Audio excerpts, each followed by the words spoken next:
찬양하라 내 영혼아 내 속에 있는 들아 다 찬양하라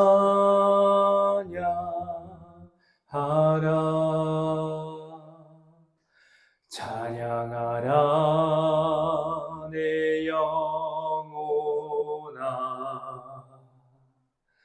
찬양하라 내 영혼아 내 속에 있는 것들아 다 찬양하라.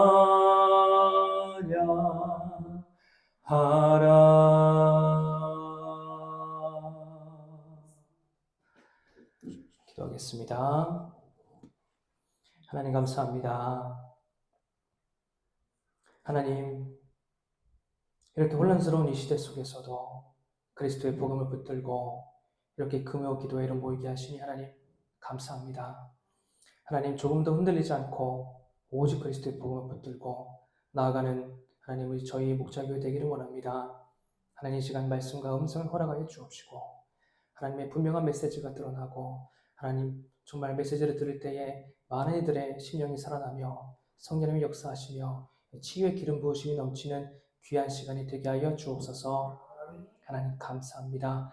예수님의 이름으로 기도합니다. 아멘. 네, 오늘의 말씀은 사도행전 2장 43절로 47절 말씀입니다. 43절로 47절 말씀입니다. 제가 봉독하겠습니다.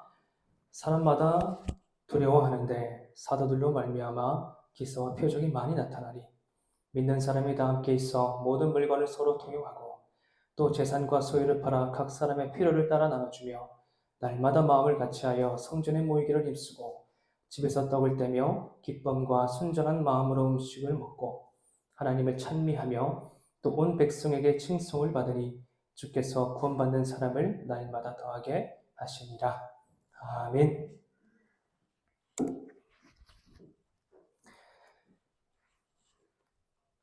여러분들은 지금 살면서 어떤 시대를 바라보고 있습니까? 우리가 살아가는 이 시대는 절대 우연으로 주어진 시대가 아닙니다. 왜 그런가 하면은 내가 지금 이 순간에 태어났다. 내가 이 순간에 살고 있다는 것은 하나님의 절대적인 섭리와 계획이 있는 것입니다. 내가 6.25 시대에 태어났다. 그것도 하나님의 주권이 있고 내가 100년 전에 태어났다. 그것도 하나님의 주권이 있는 것입니다. 그 시대마다 하나님은 어떤 사람을 태어나게 하시고 부르시는 데에는 분명한 목적이 있는 것입니다.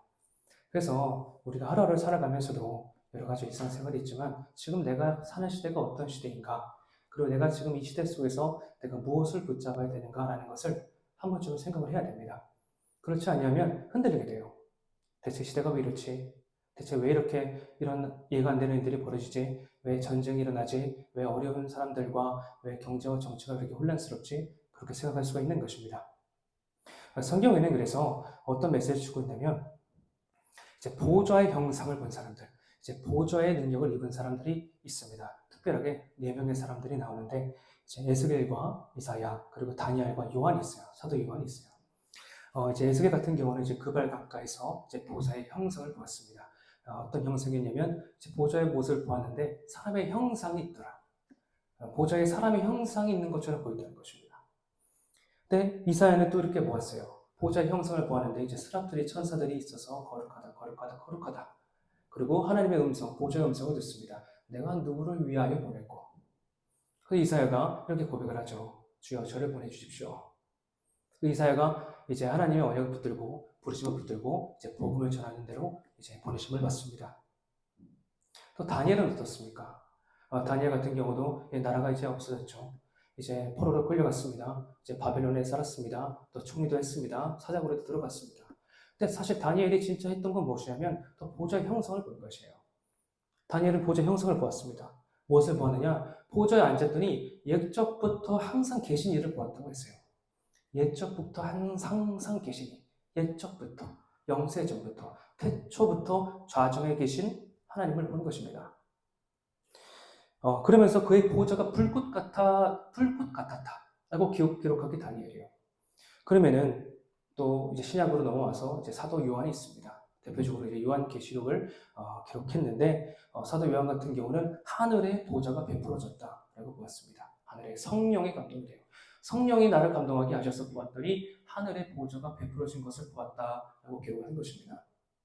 특별하게 이 네 사람에 대해서 보좌에 관련해서는 이 네 사람에 대해서 나오지만 이 네 사람을 통해서 하나님은 주고자 하는 시대적인 메시지가 있었던 겁니다. 그 시대마다 이 사람들을 통해서 어떤 메시지를 전달하고 싶으셨을까요? 바로 그리스도의 복음이죠. 결국 그리스도의 복음입니다. 그리스도의 복음이 모든 문제 해결에 대한 답이죠. 그리스도의 복음을 놓치면 다 놓치는 것입니다. 근데 그리스도의 복음을 붙들면 어떤 시대적인 상황에서도 흔들리지 않을 수 있는 것이죠. 또 우리가 잘 알다시피 이런 시대적인 흐름 속에서 노아라는 인물이 있었습니다. 저 개인적으로는 이 노아의 시대가 지금 우리가 사는 시대와 굉장히 비슷하다고 생각을 합니다. 이 노아의 시대는 어떤 시대였냐면 6장 1절 보면 사람이 땅 위에 번성하기 시작하니라 라고 되어 있어요. 근데 그들에게서 딸들이 났대요. 2장에 그러면서 하나님의 아들들이 사람들의 딸들의 아름다움을 보고 자기들의 좋아하는 모든 여자를 아내로 삼는지라 라고 했습니다. 특별하게 하나님의 아들들이라고 되어 있습니다. 왜 창세기 6장에서는 하나님의 아들들이라고 되어 있을까요? 앞쪽을 읽어보면 이제 아담 이후로 쭉 태어난 사람들이 나오죠. 하나님의 아들들이라고 했을 때는 창세기 3장 15절에 이제 그리스도의 복음이 선포가 되고 그 그리스도의 복음을 믿었던 후손들이 있었던 겁니다. 하나님의 아들들이. 하나님의 아들들은 그리스도의 복음을 믿지 않고서는 하나님의 자녀가 될 수 없죠. 오실 메시아에 대한, 여자의 후손에 대한, 피 언약에 대한 믿음이 없다면 어떻게 하나님의 자녀가 되겠습니까? 근데 그러한 하나님의 아들들이 육신의 딸들이 들어온 것이죠. 육신의 딸이라고 하면 지금으로 치면은 어떤 정욕이나 쾌락이나 하나님의 부르심과는, 하나님의 시대적인 부르심과는 다른 것을 붙들기 시작하는 겁니다. 하나님보다 더 크고 귀하다고 생각을 하는 것이죠. 자기의 부르심을 버리기 시작하는 겁니다. 시대적인 부르심을 버리기 시작하는 것입니다. 하나님이 이렇게 특정한 목적을 가지고 불렀는데 그 말씀을 버리기 시작하는 것이죠. 아담과 하와도 하나님의 말씀을 사실 버린 것입니다. 순종하지 않은 거예요. 마귀에게 속아서 네가 하나님처럼 되는 거야. 네가 하나님처럼 될 수 있어. 네가 부처가 되는 거야. 같은 말입니다. 그 노아의 시대 때는 하나님의 말씀이, 하나님의 아들들이 사실상 하나님을 버린 것입니다. 그래서 3절에 하나님께서 이렇게 말씀했어요. 여호와께서 이르시되 나의 영이 영원히 사람과 함께하지 아니하리니 이는 그들이 육신이 됩니다. 그러나 그들의 날에는 120이 되리라 하십니다. 그리고 당시에 땅에는 네피림이 있었고 이 네피림은 죄악을 뜻합니다. 죄악을 뜻합니다. 죄악이 있었어요. 근데 그 후에도 죄악이 넘치는 그 시대에도 사람들은 특별히 하나님의 아들들이 정신을 못 차리고 계속해서 사람과 딸들과 결혼을 하고 정욕과 음란과 온갖 탐욕을 행했던 것입니다. 이 시대의 진정한 부패의 상은 사실은 세상이 무너진 것보다는 하나님의 아들들이 무너진 거예요. 하나님의 아들이 완전히 무너졌습니다. 타락하고 부패했습니다. 물론 모든 예수님 믿지 않았던 오실 그리스도에 대한 언행이 없었던 사람들도 당연히 타락을 했겠지만 하나님한테 가장 한탄스럽고 하나님이 가장 슬프고 하나님이 정말 후회스러웠던 것은 하나님의 아들들이 타락한 거죠. 그래서 하나님은 너무너무 슬퍼하셨기 때문에 한 가지의 심판을 계획하신 겁니다. 끝점을 계획하신 거예요. 내가 처음부터 다시 시작하겠다. 그것이 바로 물홍수입니다. 하나님은 다시 시작하기로 하신 거예요. 그런데 그 중에서도 한 사람의 은혜를 입었는데 바로 노아입니다. 노아가 하나님의 은혜를 입었어요. 은혜를 입었다는 것이 무엇입니까? 9절에 나오죠. 이것이 노아의 조건이라. 노아는 의인이요 당대의 완전한 자라. 그는 하나님과 동행하였으며. 이게 세 가지가 나옵니다. 첫째는 노아는 의인이다. 어떻게 의인이 됩니까? 바로 피 언약 때문에. 자기 조상 아담의 이래로 내려오는 그 창세기 3장 15절에 언약을 붙들고 있었던 사람이 바로 노아였습니다. 근데 그 사람들이 당대의 완전한 자라고 되어 있어요. 성경은 절대 그냥 기록되어 있지 않습니다. 완전하다. 이 완전한 단어가 되게 엄청난 단어예요. 어떻게 완전할 수 있습니까? 하나님의 말씀을 온전히 믿은 거예요. 하나님을 온전히 경외하는 것입니다. 하나님을 버리지 않는 거예요. 그래서 그가 어떻게 했습니까? 하나님과 동행을 했다. 그 당시 하나님의 영이 하나님의 아들들 위에 머물렀습니다. 하나님의 영이 머물렀어요. 근데 나의 영이 영원히 사람과 함께 있지 아니하리니 하나님이 떠나가신 거죠. 근데 노아는 하나님께 은혜를 입었다라고 했을 때는 하나님의 영이 노아에게 머물러 있었던 것입니다. 근데 그런 노아에게 하나님이 시대적인 메시지를 주시죠.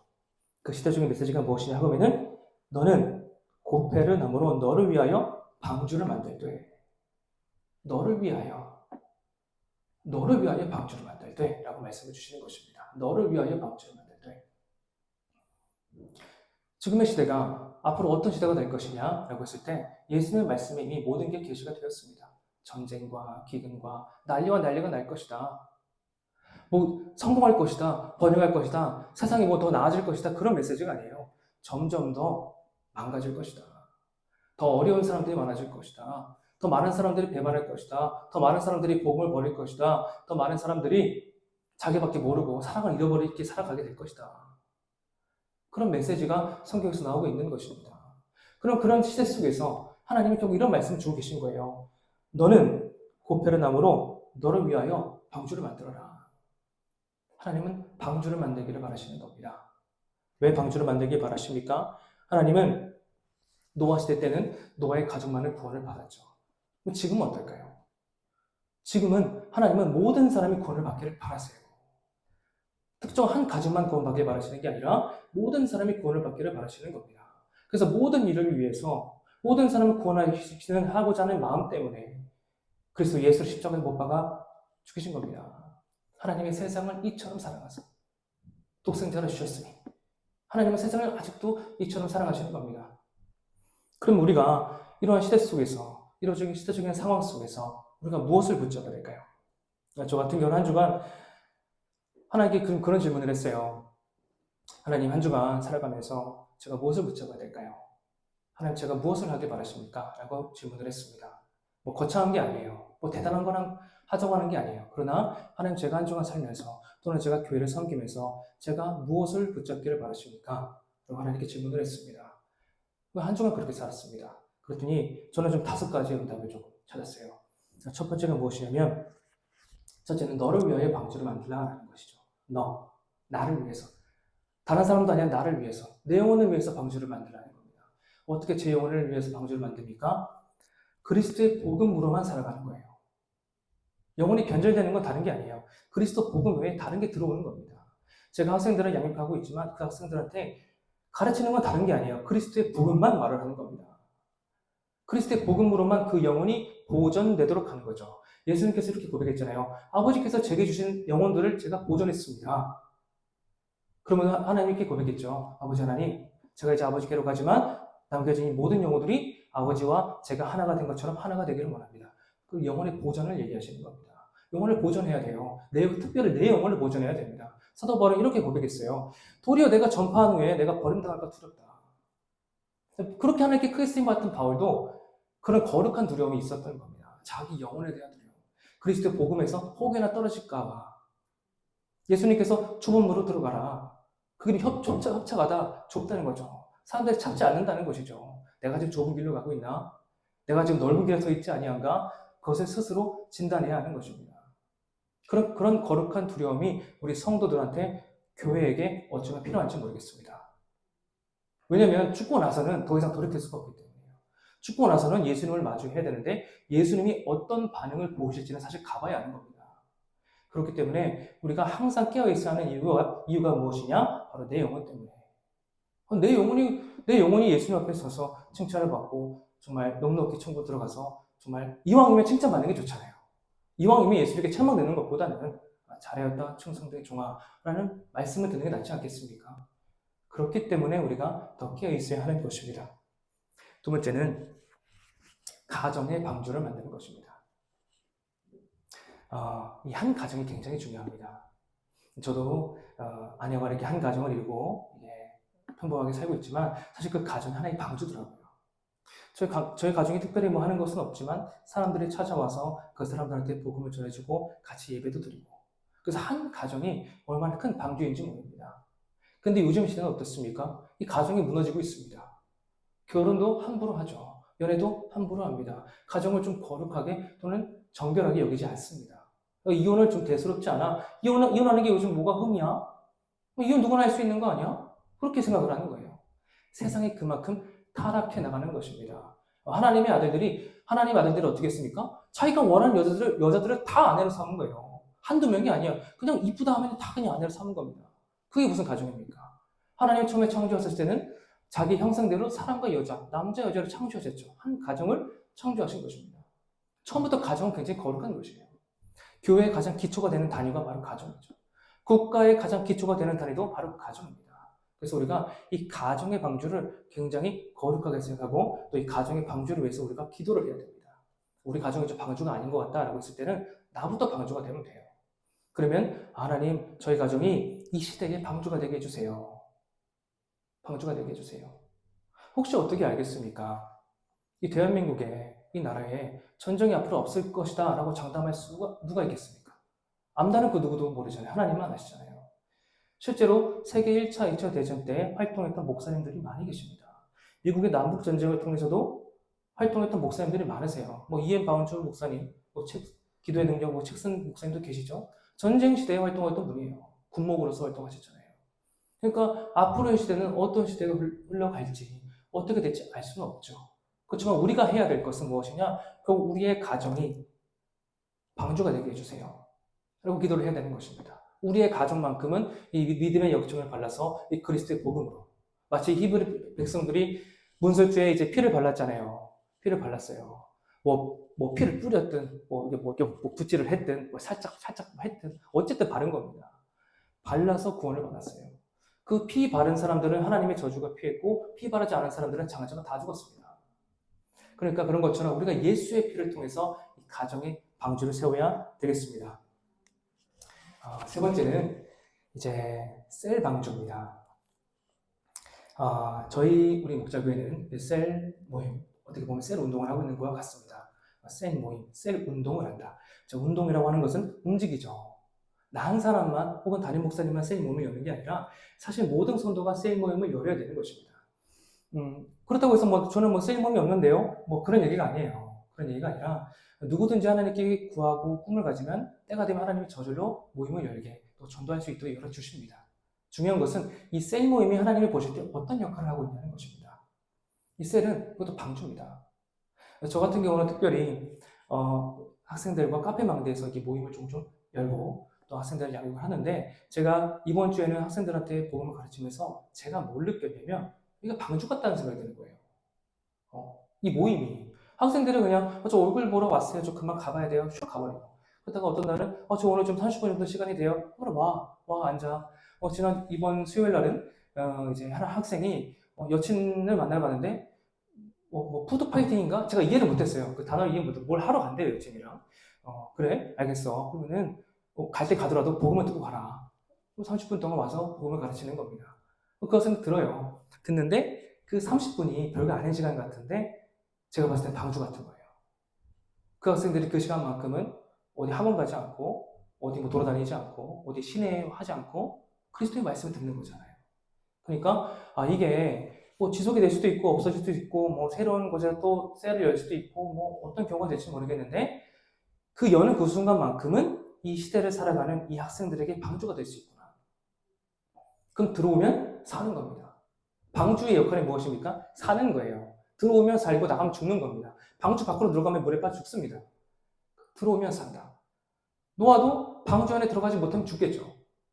노아도 방주에 들어갔기 때문에 사는 겁니다. 노아도 우리와 똑같은 사람이에요. 만약에 그리스도의 복음을 믿지 못하고 피제사를 믿지 못하고 노아 방주 안 들어가지 못한다면 100년 동안 배를 만든다는 건 아무 의미가 없겠죠. 들어갔기 때문에 산 겁니다. 그런 것처럼 우리가 이 셀 모임은 굉장히 방주의 역할을 한다. 너무 감사한 것입니다. 그래서 우리가 이 시대를 살아갈 때에 무엇을 해야 될까? 내가 어떤 꿈과 소원을 가져야 될까? 내가 지금 돈도 벌어야 되고 내가 취직도 해야 되고 내가 직업도 가져야 되는데 나 지금 회사 취직했는데 떨어졌어. 면접 봤는데 안 됐어. 나 지금 어디 집을 구하기 위해서 뭘 넣었는데 안 됐어. 그런 것보다 중요하지만 우리가 진짜 붙잡아야 될 언약이 무엇이냐? 내가 셀 모임을 열어야 되겠구나. 셀 모임을 열어야 되겠구나. 그 언약을 붙드는 것입니다. 특별히 우리가 사도행전을 쭉 나가고 있는데 사도행전의 처음과 끝을 알면 사실 다 아는 거예요. 사도행전의 처음이 무엇입니까? 다락방에 대한 얘기가 나오죠. 예수님 승천하시고 나서 아버지께서 약속하신 것을 내게 기다리라 라고 했는데 제자들이 어디로 갔습니까? 예루살렘 성전으로 가지 않고 다락방으로 올라갔어요. 다락방으로 올라가서 무엇을 했습니까? 오로지 기도했었잖아요. 그 다락방은 제자들만 모인 다락방이었어요. 제자들만. 12사도를 비롯해서 이제 예수님을 쫓았던 제자들이 모였던 곳이죠. 그 지금으로 치면 우리 닫힌 모임 같은 거죠. 닫힌 모임, 이 사람들은 나름의 닫힌 모임을 하는 겁니다. 제자들만 모인 곳. 근데 우리 사도행전 28장에 마지막에 어떻게 가르칩니까? 바울이 자기 셋집 머물면서 오는 사람은 다 영접하고 하나님 나라와 예수 그리스도 복음을 담대하게 갑시다고 되어 있잖아요. 우리 열린 모임하고 있잖아요. 그러니까 사실은 우리는 이 두 가지를 다 하고 있는 겁니다. 제자들의 모임만으로도 안 되고 혹은 열린 모임만으로도 안 되는 거죠. 이 두 가지가 다 필요한 것입니다. 무엇을 위해서? 방주를 위해서. 우리 어떻게 보면은 이 일을 하는 것들이 우리 교회만을 위한 것은 아닙니다, 사실은. 우리 교회만 잘 돼야 된다? 그것은 잘못된 생각이죠. 우리 교회만 되는 것이 아니라 이 모임을 통해서 꼭 우리 교회가 아니더라도 혹은 나를 통해서 아니더라도 어쨌든 복음의 증거가 되고 그 영혼이 살아나야 된다는 것입니다. 그래서 우리에게 이 셀 언약이, 이 셀 방지 언약이 있을 줄 믿습니다. 네 번째로는 저는 지금도 마음에 품고 있는 것인데 이제 다민족 방주라고 제가 이름을 붙였어요. 왜 특별히 셀도 셀인데 왜 다민족은 다민족을 제가 따로 이렇게 뺐냐면 하나님이 간절히 말하시기 때문이에요. 베드로와 바울의 차이가 무엇이냐? 하나님이 원하는 것을 아는 것과 모르는 거예요. 베드로는 환상 3번을 보았는데 삭된 것이 내려오니까 못 먹겠다고 얘기했어요. 근데 바울은 아니잖아요. 바울은 나는 지극히 작은 자야. 괴수 중에 괴수야. 그렇지만 나는 하나님의 이방인의 사도로 세움을 받았다. 그 이방인은 사람들이 싫어하는 사람들이에요. 나는 중국 사람 싫어. 나는 무슬림 싫어. 나는 인도 사람 싫어. 특별히 요즘에 제가 요즘 지하철 타고 다니잖아요. 이 2호선 잠실선역에 내려서 이렇게 오면은 별의별 사람이 다 있어요. 지하철 타면은 특별히 지난주에는 이마에 여기 빨간색 점을 찍은 여자를 만났어요. 뭐 인도 사람 같은데 인도밖에 몰라요 저는. 하여튼 빨간 점을 찍고 이렇게 가만히 앉아 있는 거예요. 그럼 저는 속으로 뭘 할 수가 없으니까 하나님 예수님 믿게 해주세요라고 이제 기도를 했죠. 근데 그런 것처럼 저는 인종이 다르고 외모도 다르고 모두가 히잡을 쓰고 있을 수 있고 그렇지만 하나님은 사실 그 영혼들에게 복음을 전하게 바라시고 그 영혼을 구원하게 바라시는 것입니다. 그래서 우리가 하나님의 방향대로 하나님의 원하시는 대로 나아가려면 사실 이 다민족 특히 이 이방인이라는 언약이 필요합니다. 근데 특별히 저는 지금 영어를 못하는데요, 언어를 못하는데요, 그런 거 이제 하나님께 구하면 돼요. 구하고 조금씩 준비를 하면 하나님 그 문을 열어주실 줄을 믿습니다. 저도 그래서 영어를 잘하는 건 아니지만 틈틈이 준비하고 저희 아내 같은 경우도 좀 하루에 틈틈이 중국어를 공부를 해요. 뭉치 시간은 내지 못하더라도 손에 놓지 않는 거죠. 손을 놓지 않는다는 건 무엇이냐? 마음을 품고 있다는 것입니다. 그 꿈이 마음에 있다는 것이에요. 그래서 우리가 이 다민족의 꿈을 가지는 것이 중요합니다. 우리 목적교회가 어느 방향으로 나아가야 되냐? 이 방향대로 나아가는 겁니다. 이 다민족의 방향대로. 하나님, 저희 교회에 더 많은 이방인들이 오게 해주세요. 더 많은 이방인들이 복음을 듣게 해주세요. 더 많은 이방인들에게 그리스도의 복음을 증거하고 성령님의 임재 가운데 살아가도록 하나님 축복해 주세요. 얼마나 감동입니까? 여러 인종들이 와서 하나님 앞에 예배드린다는 게 얼마나 감동인지 몰라요. 저는 그런 꿈이 있습니다. 그런 비전이 있습니다. 그런 것처럼 이 어려운 이 시대 속에서도 하나님은 분명한 시대적인 메시지를 주신다라는 것입니다. 마지막으로 교회의 방주입니다. 네, 교회의 방주죠. 항상 처음과 끝은 복음과 교회인 것 같아요. 제 개인적인 생각은 항상 복음을 찾겠지만 마침 항상 교회가 있는 것 같아요. 교회는 방주입니다. 그래서 우리가 이 교회의 방주에 대해서 정말 어떻게 보면은 한 번쯤은 자기 인생에서 진지하게 생각해 봐야 되는 게 아닌가라는 생각이 듭니다. 왜 그런가 하면은 하나님은 모든 걸 새롭게 하시기를 바라세요. 모든 것이 문제가 터진다. 문제가 드러난다. 시대가 어지럽다고 할 때는 하나님의 분명한 뜻이 있습니다. 그 뜻은 하나님은 모든 걸 새롭게 하시길 바라시는 거예요. 세상에 교회가 많잖아요. 그런데 정말 영혼들이 와서 복음을 들을 수 있고 성령님과 교제할 수 있는 교회가 얼마나 있느냐라고 했을 때는 알 수가 없죠.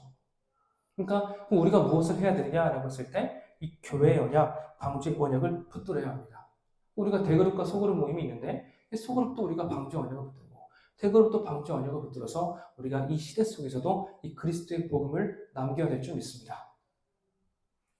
네, 그래서 이제 오늘의 본문 말씀을 좀 보겠습니다.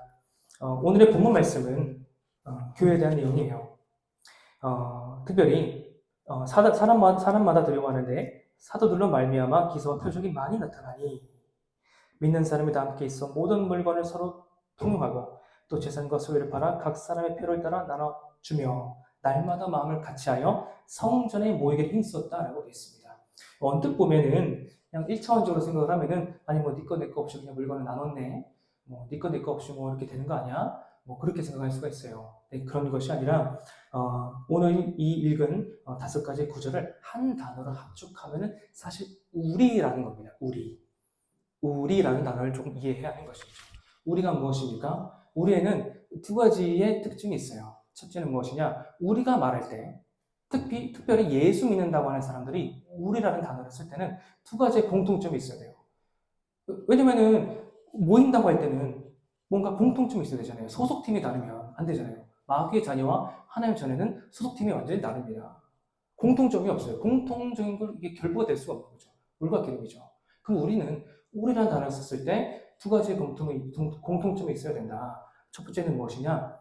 우리의 신앙의 고백이 같아야 돼요. 신앙 고백이 같아야 됩니다. 특별히 저 개인적으로는 주는 그리스도시요 살아계신 하나님의 아들이십니다. 제가 하나님 앞에서 날마다 매일같이 드리는 사실 인격적인 고백입니다. 근데 이건 저 개인의 고백이고 공동체의 고백이 있는 거예요. 공동체의 고백이 무엇입니까? 사도신경입니다. 전능하사 천지를 만드신 하나님 아버지를 내가 믿사오며 그 외아들 우리 주 예수 그리스도를 믿사오니 이는 성령으로 잉태하사 동정녀 마리아에게 나시고 이 사도신경 안에는 모든 게 들어있습니다. 이 사도신경 안에는 모든 성경 가르침이 다 있고 이 사도신경 안에는 사실 우리가 고백해야 될 모든 내용이 다 들어있어요. 그래서 이 사도신경을 우리가 함께 고백할 수만 있으면 사실 우리가 한 DNA를 가진 것이죠. 사도신경의 핵심이 무엇입니까? 예수께서 성령으로 잉태해서 십자가에 죽으시고 부활하셨다는 거예요. 만약 우리가 성경 없이 무인도로 간다 하더라도 이 사도신경만 가지고 있으면 우리가 살아나는 겁니다. 이 사도신경이 우리의 고백이 될 줄 믿습니다. 우리의 DNA가 될 줄을 믿습니다. 그래서 우리는 사실 한 DNA를 가졌어요. 나이도 다르고 외모도 다르고 다 다르지만은 우리의 혈액형은 같다. 한 번은 담임 목사님한테 혈액형을 물어본 적이 있는데 J형이래요. 나는 J형이다. 사모님은 나는 O형이에요. 목사님은 J형이다. DNA가 같은 거예요. DNA가 같다. 그래서 우리는 하나님을 한 아버지라고 부르잖아요. 할아버지라고 부르지 않습니다. 아버지라고 부르니까 우리 DNA가 같다. 그러면 얼마나 좋아요. 많은 사람들이 하나님 아버지를 부를 수 있다는 거. 그리고 많은 사람들이 하나님 아버지를 부를 수 있도록 우리가 초청할 수 있다는 게 얼마나 감사한지 모릅니다. 2번째는 무엇이냐? 삶의 내용이 같아야 됩니다. 어떻게 삶의 내용이 같아요? 성격도 다르고 외모도 다르고 아니 뭐 다 다르잖아요. 배경도 다른데 어떻게 같습니까? 라고 했는데 우리가 공유하는 게 같다는 거예요. 공유한다는 것이 무엇입니까? 그 사람들이 주기도문 얘기잖아요. 주기도문. 우리가 하늘에 계신 우리 아버지 이름을 거룩히 여김을 받으시오며 예수님은 삶에 대해서 가르쳐 주세요. 삶이 무엇입니까? 내 문제는 이미 다 끝났으니까 나는 이미 의와 성령 충만과 건강과 부여와 지혜와 평화 생명이 이미 가득하니까 우리의 삶이 더 이상 나의 필요를 위해서가 아니라 우리의 필요를 위해서 살아가야 된다는 것입니다. 내 필요는 이미 다 끝났으니까 사실 내가 가지고 있는 걸 주어도 아깝지가 않은 것이죠. 그러니까 이 사도행전에 있는 사람들은 다 함께 있어 모든 물건을 서로 통용할 수가 있었던 겁니다. 그리고 또 재산과 소유도 팔을 수가 있는 거예요. 왜? 난 이미 다 모든 걸 가졌으니까. 난 이미 필요한 게 없으니까 내가 가진 것을 팔아서 각 사람의 필요에 따라 나눠주며 딸마다 마음을 같이 했다는 거예요. 마음을 같이 했다. 우리의 믿음을 공유했다는 것입니다.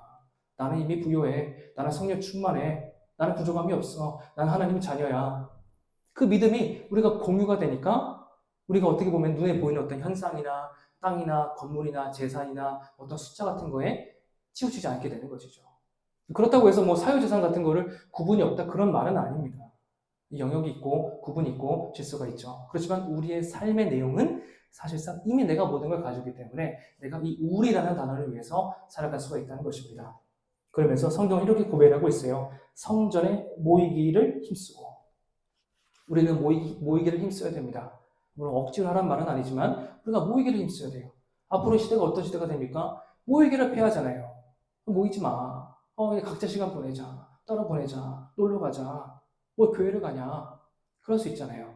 그게 아니라 우리는 모이기를 힘쓰고 집에서 떡을 떼며 기쁨과 순전한 마음으로 음식을 먹고 47절에 하나님을 찬미하며 하나님을 찬송하며 또 온 백성에게 칭송을 받으니 주께서 구원받는 사람을 날마다 더하게 하시니라. 결론은 사랑이 흘러가는 겁니다. 사랑은 흘러가게 돼 있어요. 사랑은 어떻게 고입니까? 내가 누군가를 사랑하잖아요. 그러면 티가 나요. 이성의 눈이 맞으면은 그 세상은 두 사람만 보이지 주변 사람들은 아무도 안 보입니다. 그냥 눈이 뚱뚱뚱뚱뚱 해서 뭐 주변 사람이 어떻게 보든지 그냥 뭐 애도 생각을 해도 뭐 개의치가 않은 거예요. 사랑에 빠지면 그렇습니다. 근데 그 사랑이 흘러가는 거예요, 사실은. 그 두 사람의 사랑이 흘러가는 것처럼 교회에도 사랑이 흘러가야 되는 것입니다. 사랑이 있어야 올라가잖아요. 그러니까 우리가 이 우리의 단어, 이 공동체의 단어를 이해하고 무엇보다 이 사랑이 흘러가야 되는 것입니다. 나를 통해서, 가정을 통해서, 셀 모임을 통해서, 또 우리 다민족 셀 모임의 꿈에 대해서, 또 교회에 대해서 흘러가야 되는 것입니다. 이 사랑이 점점점 흘러갈 때, 하나님의 사랑과 이웃사랑, 이 사랑이 넘치도록 흘러갈 때, 하나님의 사랑을 점점 더 붙여주시는 것입니다. 그 붙여주신다라고 했을 때는 우리 부흥을 위해서가 아니라 정말 그 사람들의 영혼을 위해서, 그 사람들이 정말 잘 돼야 되니까, 그 사람들이 좀 하나님 나라를 누려야 되니까, 그 사람이 정말 하나님 인격적으로 만나야 되니까, 그런 의미에서 하나님이 교제할 수 있고 공동체를 만들어 주실 줄 믿습니다. 네, 결론적으로 네, 하나님은 이 시대 속에서 모든 걸 새롭게 하길 원하시고 새롭게 한다라고 했을 때는 노아처럼 불심판을 하시는 게 아니라 방주를 만들길 원하시는 겁니다. 우리의 시대는 앞으로 점점 좁아집니다. 넓어지는 게 아니에요. 점점 좁아집니다. 점점 좁아진다고 하는 것은 재림주로 오실 그리스도를 향해서 우리가 점점 좁아지는 거예요. 그러니까 앞으로 점점 더 어떤 어려움이 있을지 모릅니다. 물론 행복한 일도 기쁜 일도 많지만 앞으로 성경이 계시된 대로라면 앞으로의 시대가 점점 더 어떻게 보면은 복음 가진 사람들이 어려울 수 있고 교회가 어려울 수 있고 정말 나라가 어려울 수도 있겠죠. 점점 좁아지는 이 시대 가운데서 우리가 지금 무엇을 해야 되느냐? 바로 방주를 만들어라. 고페르나무로 너를 위하여 방주를 만들고 믿음의 역처를 칠해서 너의 영혼을 보존하고 가정을 보존하고 셀을 보존하고 교회를 보존하고 이방인들을 구원해라. 하나님은 그런 메시지를 주고 계신 줄 믿습니다. 네, 감사합니다. 기도하겠습니다. 하나님 감사합니다. 하나님 행복합니다. 하나님 이 보좌의 능력으로 역사하시니 감사합니다. 하나님 오늘 금요 기도회로 모였습니다. 하나님 더 많은 영혼들과 또 정말 복음을 듣지 못하는 사람들과 또 이 시대와 어려움과 정치, 경제, 사회, 문화를 위해 기도합니다. 하나님 더 많은 사람들이 그리스도의 복음으로 이 그리스도의 방주로 들어올 수 있도록 하나님 역사하여 주옵소서. 하나님 눈에 보이는 현상과 증상이 흔들리지 않게 하시고 오직 믿음으로 살게 하여 주옵시고 한번 건 것을 받았음을 믿게 하여 주옵소서. 하나님의 은사를 불붙듯 부리듯 하나님 하게 하여 주옵소서. 성령님이 나타나심이 넘치는 시간이 되게 하여 주옵소서. 하나님 감사합니다. 사랑합니다. 예수 그리스도 이름으로 기도합니다. 아멘.